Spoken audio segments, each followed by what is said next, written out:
Okay, please take out your warm-up logs, and we're going to see if we can balance the following equation. If you take ammonia and react it with copper oxide, you can get copper metal plus nitrogen gas plus water.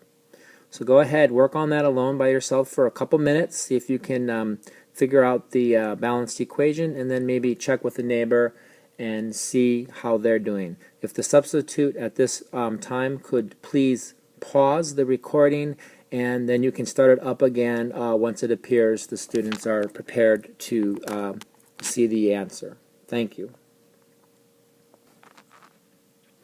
Okay, to solve this problem, remember we first have to make our T, reactants, and products, and we have to take our inventory. So we have nitrogens, hydrogens, oxygens, and copper on each side of the equation. And let's go ahead and take inventory. So with the nitrogens, on this side we have 1, on this side we have 2. Hydrogens, we have 3 on the reactant side and 2 on the product side. Oxygens, we have 1 and 1, so right now they're balanced, and copper right now is balanced. So actually half of our equations are balanced, but unfortunately nitrogens and hydrogens are not. So let's go ahead and start with the nitrogens. The easiest way to do this is to put 2 nitrogens and make this a 2. Of course that has consequences up in the equation, because now if we put a 2 up here, if we put a 2 there, we will actually also make 6 hydrogens as well. So we put that in. Now we have to go and try to balance the hydrogens. The only way to do that is to make this a 6, and to do that we would have to multiply water by 3, so 3 water. So if you put that there, so now we have 6 hydrogens. Unfortunately now we have 3 oxygens. Okay, so we've unbalanced our oxygens, but our nitrogens and hydrogens are now balanced. So let's go ahead and look at the oxygens. The only way to get 3 oxygens on the other side is to put a 3 here. Okay, but then that also makes 3 coppers down here. And then again, remember what I told you, whenever you have an element that's last, it's best, and it's by itself, like this guy right here, it's best to leave that to the end. And now we've done that, and all we have to do is make that a 3, so make that a 3. We've put nothing in front of the nitrogen, so basically we put a 1 there. So the answer would be 2, 3, 3, 1, 3. Okay, go ahead and take out your notes, and you can entitle your notes Types of Chemical Reactions. This is Chapter 11. And again, when I get back from Thanksgiving, we will actually have demos of these various types of chemical reactions as well. So once again, get out your notes, Types of Chemical Reactions, and we will talk about the 5 types of chemical reactions in Chapter 11. Okay. What you will need to know after the next 2 class periods. The reason it says this is because when I add the demos, this lecture takes 2 class periods. So this will be what you need to know after this class period, and then we'll probably spend another one doing some of the demos. Okay. So your first learning objective will be you'll be able to identify a combustion reaction. You'll be able to identify a double replacement reaction. That's like our lab the last 2 days. You'll be able to identify a single replacement reaction, and then also be able to identify both a synthesis and decomposition reaction. So these are our 5 classes of reactions. And you'll be able to balance all of these chemical equations like your warm-up. And when you see the demos after Thanksgiving, hopefully you'll have a greater appreciation for the power of some simple chemicals. Now again, remember, these are just your learning objectives. I don't necessarily need you to take notes on these. However, when you go back to study, these are useful, for these are the types of things that you'll be asked to know on the test. So again, don't worry too much about taking notes here. Okay, what I'm going to show you now is a YouTube video that sort of gives an overview of the 5 types of reactions. I just want to warn you that right now you will be watching a YouTube video of a YouTube video. So that's a little weird.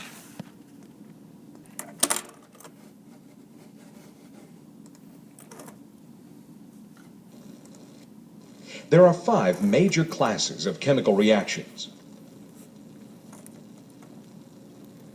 A synthesis reaction is when 2 or more substances combine to form a single product.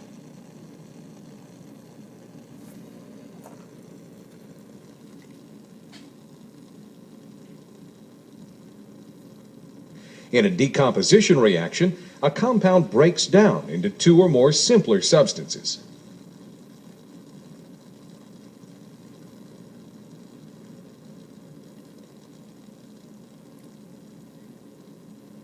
A single displacement reaction is when one element takes the place of another in a compound.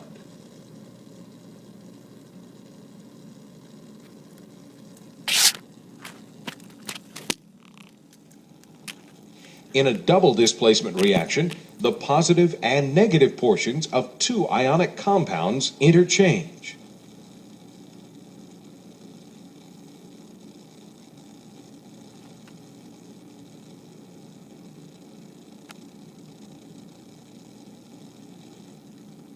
A combustion reaction occurs when a substance rapidly combines with oxygen to form 1 or more oxides and releases energy.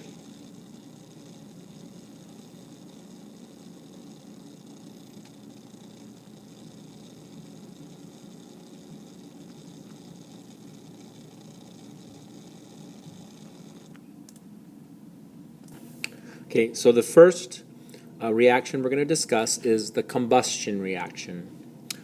Okay, and so the combustion reaction kind of has the general formula like this. Some type of hydrocarbon, and we'll call this fuel, plus oxygen, or an oxygen source, needs some heat, and when it gets heat or a spark, it will then produce carbon dioxide plus water. It will always produce these 2 products, carbon dioxide plus water, and of course heat, which is the reason that we burn fuel, because we get the heat and we use it for energy. Okay, a more specific formula would be this following hydrocarbon here that has an oxygen. It's C3H8O. It's a liquid, and again it reacts with oxygen to produce carbon dioxide gas, water, and heat. This particular fuel is something you may be familiar with. It needs heat, but it is something you're familiar with. That is isopropyl alcohol. Some of you call it rubbing alcohol. You can get it at Walgreens or CVS. So this is a potential fuel that you can burn. Now I'm going to give you guys 3 minutes to balance this equation. C3H8O plus O2 goes to CO2H2O. Again, you could probably see that it's not balanced. So go ahead and balance it, and I'll give you 3 minutes. Substitute, please leave the video running.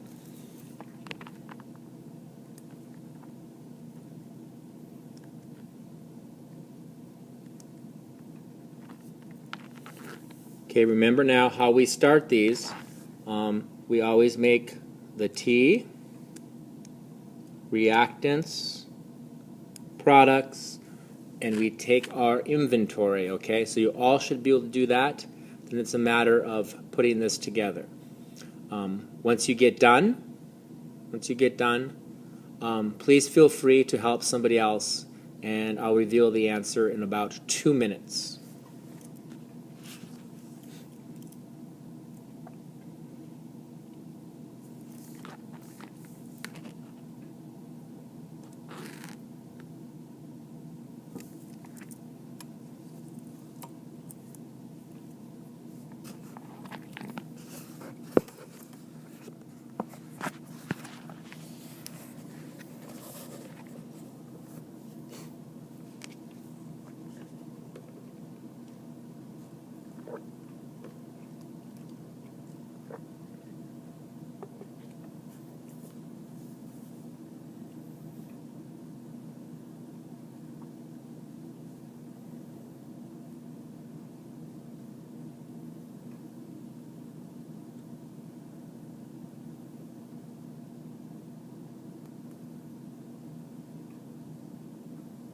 You now have 1 minute to finish balancing this equation.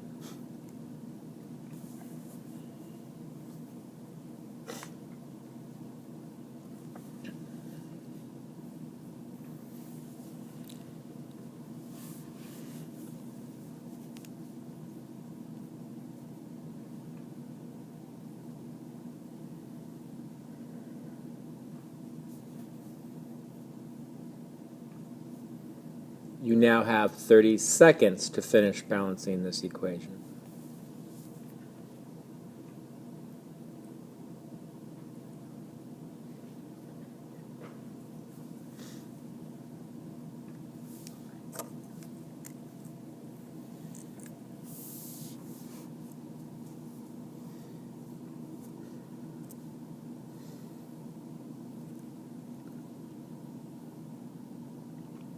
Okay, now I will reveal the answer. I know some of you are screaming, no, no, more time. I don't care. And here's the answer. 2 molecules of isopropyl alcohol react with 9 oxygen molecules to give 6 carbon dioxide molecules plus 8 water molecules. Okay, the next reaction we're going to talk about is the double replacement reaction. This is what our lab's based on. Again, so we should have a pretty good idea of what we're doing. And so again, it's of the general formula AB plus CD goes to AD plus CB. Keep in mind that these are for ionic compounds, so AB is an ionic compound and CD is an ionic compound. Okay. Here's an example. This is a reaction we worked on the last 2 days in lab, but again, lead 2 nitrate aqueous plus potassium iodide gives lead iodide solid, PbI2, plus potassium nitrate. And we actually balanced this equation the last 2 days in class. It's actually quite easy to balance. And the way you would balance it is 2 KIs and 2 potassium NO3s will balance this equation. Remember, we spent a little bit of time sort of talking about how we decide if this is a solid and which one's aqueous. We use the chart on the back of your reference sheet that talks about the solubility rules, and what we learned was that nitrates are always soluble, which means they're aqueous, and we've learned that most iodides are soluble, but one exception was PbI2, so that makes the precipitate. Okay? And again, you'll have to do this on your lab report that will be due after you get back from vacation. Okay, I'll give you about 30 seconds to take those notes down, so I hope I'm not going too fast. Again, while you're writing, remember to identify what's A, what's B, what's C and D, and remember all that's happening is you're switching these 2 around. Okay? The nitrate's going to the potassium, and the iodide is going to the lead. Okay?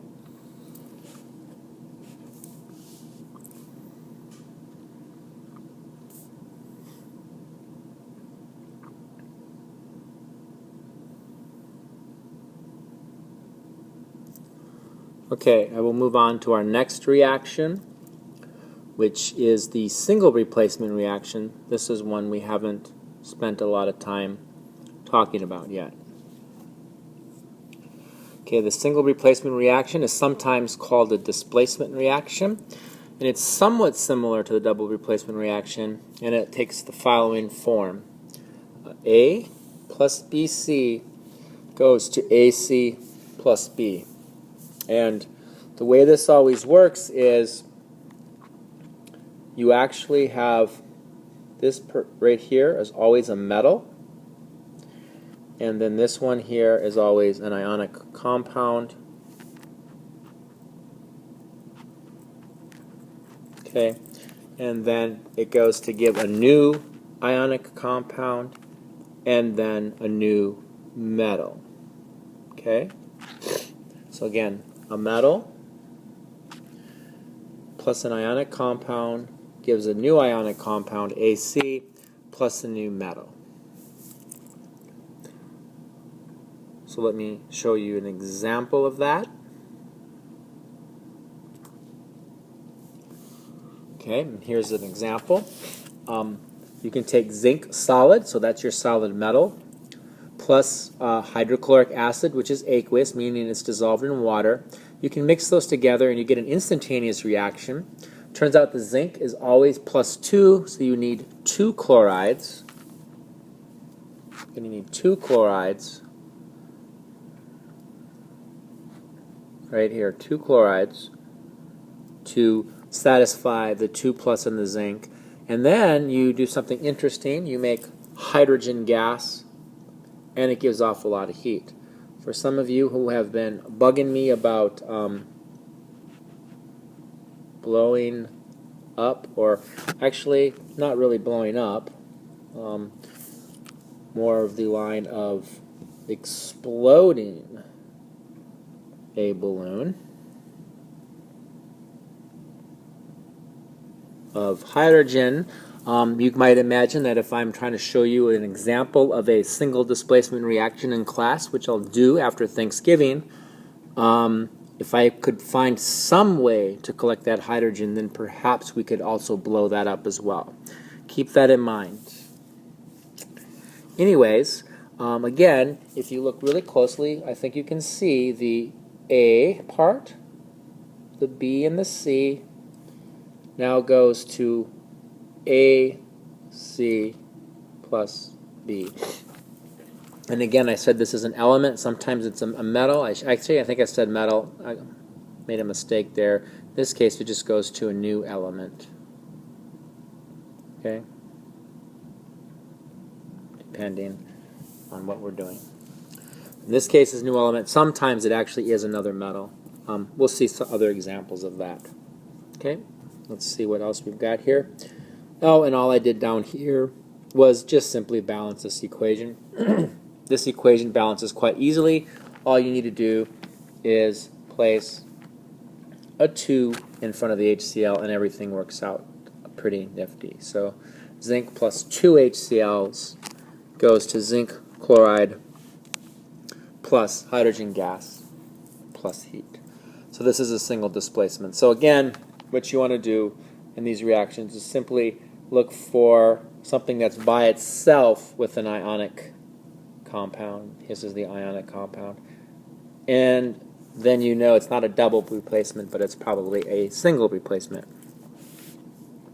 Now, one of the things is it turns out single replacement reactions don't necessarily occur spontaneously. Sometimes they work and sometimes they don't. So a metal will react with an ionic compound to give a new ionic compound plus B. It turns out that it depends on what the two metals are. It depends on what A and B are as to whether a reaction will occur or not. So let me go into drawing mode here. So it really matters. We need some type of analysis to determine reaction. Okay? Analysis to determine reaction. And the way we do that is we actually have a table that we can look at that will tell us whether or not a reaction occurs. Now, see, here's the table right here. This is called the reactivity series of metals, and the metals at the top are most reactive, and the metals at the bottom are least reactive. Okay? So one of the ways that you work this is you have to try to figure out where your metals are in this table. You have a table very similar to this in your textbook, and I believe that you may have a table like this on your reference sheet. In fact, let me go check. Yes, in fact, you do have the activity series of metals. It's called table 11.2. It's in the back of your periodic table. It's kind of up to the left next to the polyatomic ions. Anyways, the way you use this table is you look at your metal A. In this case, our metal is zinc. And we look at that and we go and we try to find zinc over here. Now, if the metal or other element here, the hydrogen in this case, B, is above zinc on this table, then the reaction won't occur, because what it's saying is it's higher than that. However, in this case, hydrogen is down here, it's less reactive, and so what this is telling us is that the more reactive metal, okay, more reactive zinc, the more reactive zinc is above hydrogen, so a reaction will occur. Now, let me just give you an example of one where a reaction won't occur.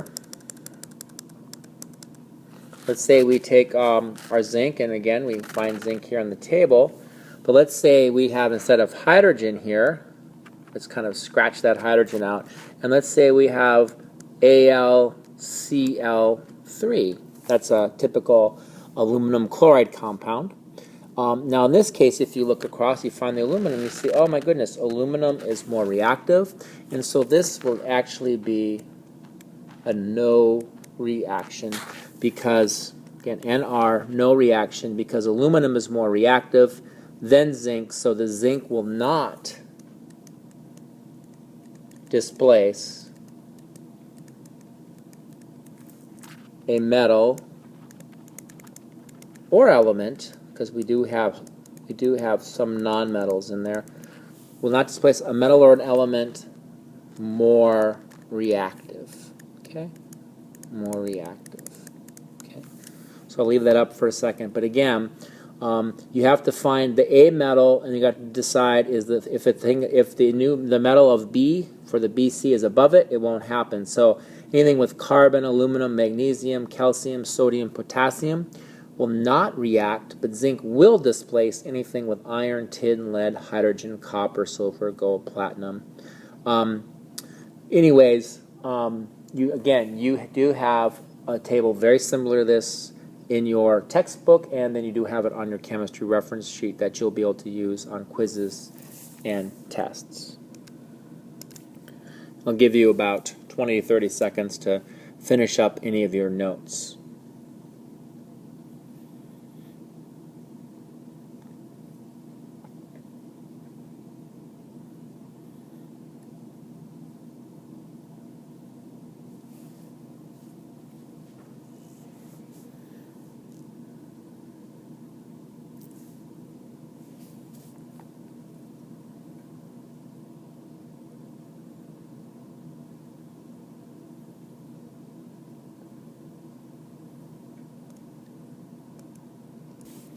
Turns out on page 333 of your textbook is a similar table. Okay, the next reaction we're going to talk about is the synthesis reaction. I must apologize because your textbook also calls it a combination reaction. Okay, so synthesis or combination. I prefer synthesis, so get used to using either one of those. Combination reaction. Now, it's really simple. Synthesis means you're making something, you're building up. So A plus B goes to AB. It's that simple. A plus B goes to AB. Here's an example. Hydrogen gas plus oxygen gives us water. Notice I put water in the gaseous form. That's because when the water is produced, there's lots of heat. Now, some of you, if you think about this, you might be getting excited. Hydrogen and oxygen, lots of heat. We might need an ignition source, some type of ignition source. We'll call our ignition source a match. And this really equals one thing, and it's explosion.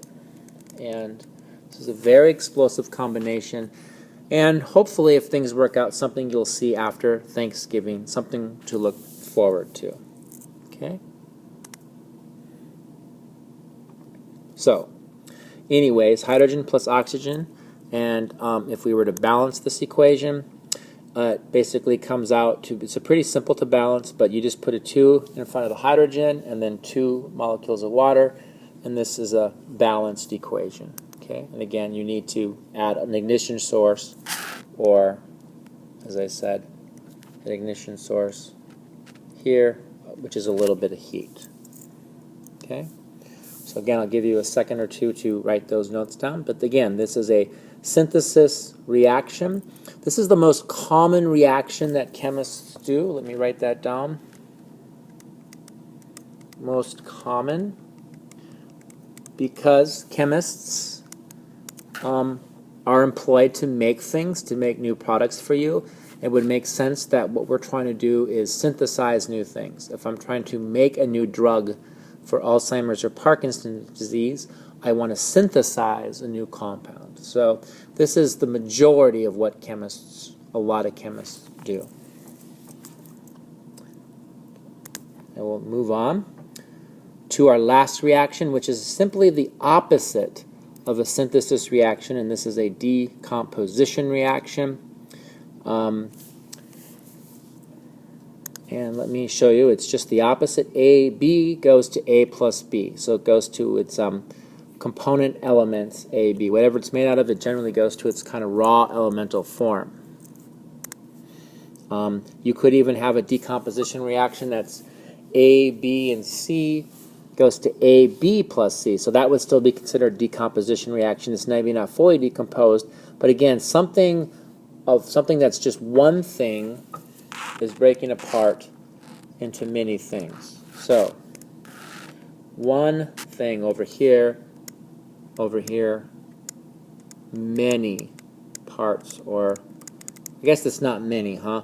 It's sort of like more than one part. More than one.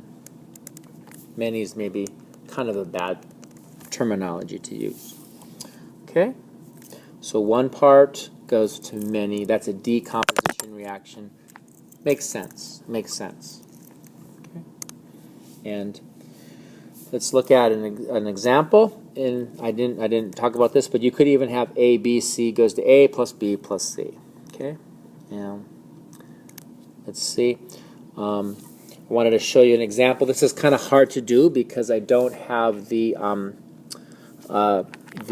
parts, but the demo. But this is one of my favorite baseball teams, the Minnesota Twins. Okay, and this is going to be an example of an A-B-C reaction goes to an A plus B plus C. This will be an example of it. And so here it is. This is a nice baseball cap, and it actually doesn't look like that anymore. It's actually into three parts, and so I actually have it over in the cupboard locked away for a demo, but since I'm not here, let's just kind of show you what happened. Is if you were to come now and look for this hat, what you would see is this part is separate, this whole blue part is separate, and then on the inside is the band that goes around to, kind of absorb the sweat on your head, and that's a separate part. So this was an A, B, C, and now it's an A plus B plus C. It's been broken down into three parts. Now, usually decomposition reactions need some type of catalyst, something that will basically break it into its core components. In this case, if you went to a factory, you'd see that they have a brim. You would see they have this top hat part, the blue part that goes to your head, and you would see on the inside they have a band that they stitch in. In my case, this was the catalyst right here.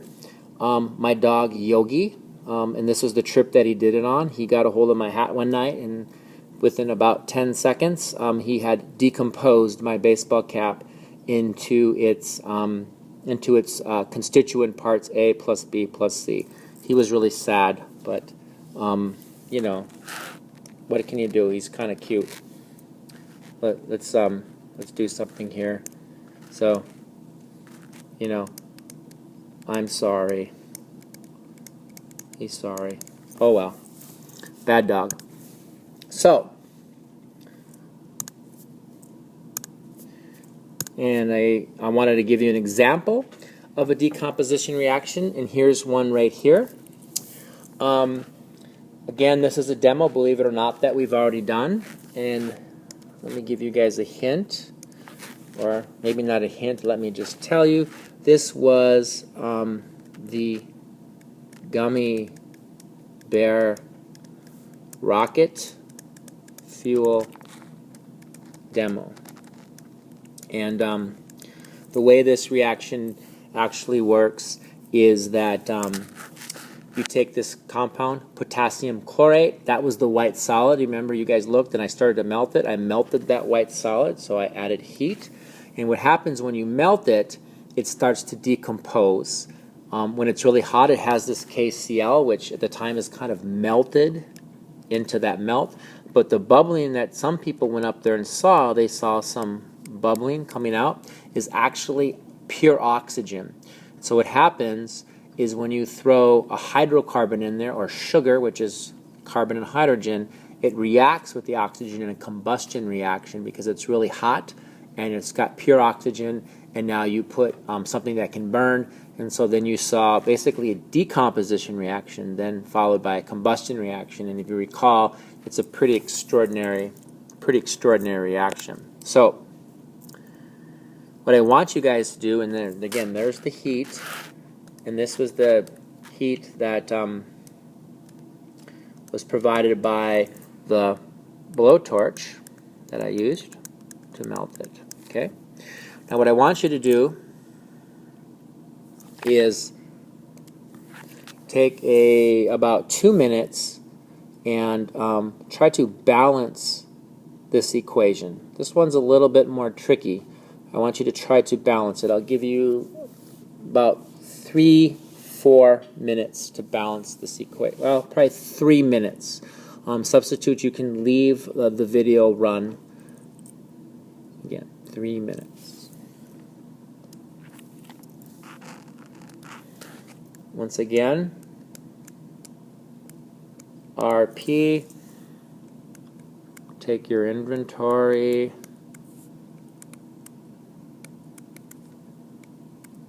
okay, start inventorying how many you have on each side. This one's a little tricky. When I get back, if it bothers you, we can still maybe work it, but those are your inventory. So go ahead and work that problem.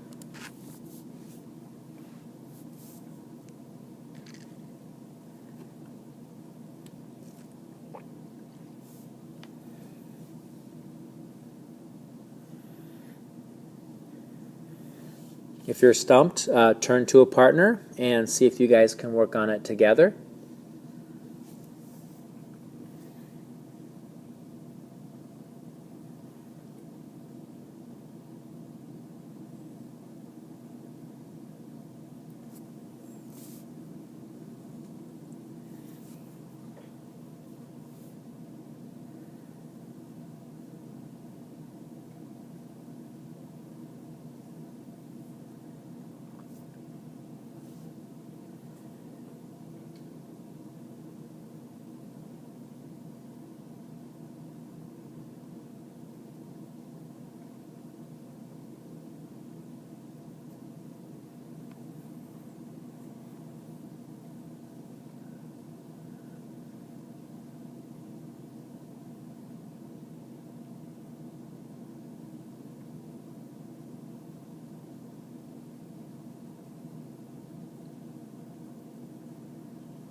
Okay, I give you 1 more minute to try to solve this problem, then I'll reveal the answer.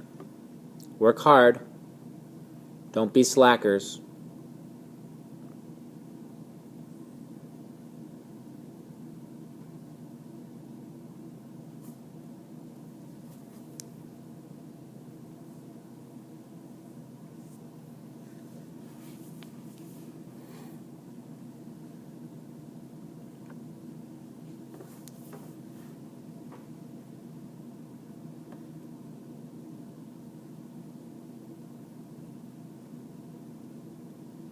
You have 20 seconds.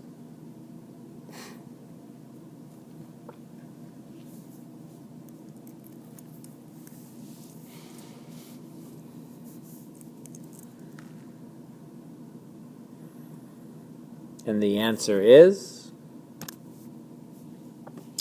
right there. 2 molecules of potassium chlorate yields 2 molecules of potassium chloride plus 3 molecules of oxygen.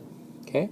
Is it balanced? I see 6 oxygens on the left, 6 on the right, and 2 of everything else. Maybe that wasn't hard. I'm not sure how hard or easy that was for you guys. Okay? And that is the end of our slideshow. So let me just say a couple more things. Your substitute will have a worksheet for you for the remainder of the period, which will require you to use your textbook. A few notes. Let me pull up a whiteboard here. So we will have a quiz. The quiz is going to be on Tuesday. I think it'll be fairly short, but it'll be basically having you do some balancing of equations and probably identifying some reaction types and maybe even having to finish off a reaction type. So it'll be a short to moderate quiz on Tuesday, okay? Probably kind of a medium quiz. Let me write medium quiz, okay? In terms of the homework, work on it, but we won't turn it in. And I'll have something similar for you guys to do on Monday and Tuesday along with the quiz. I haven't quite sorted out what that will be yet. I hope you've enjoyed this. If you want to go back later on and find this, it should be at dressenchem is the YouTube channel. So I think if you go to YouTube and search dressenchem, you should see this. It'll be labeled types of chemical reactions. See you guys soon. Take care and be good.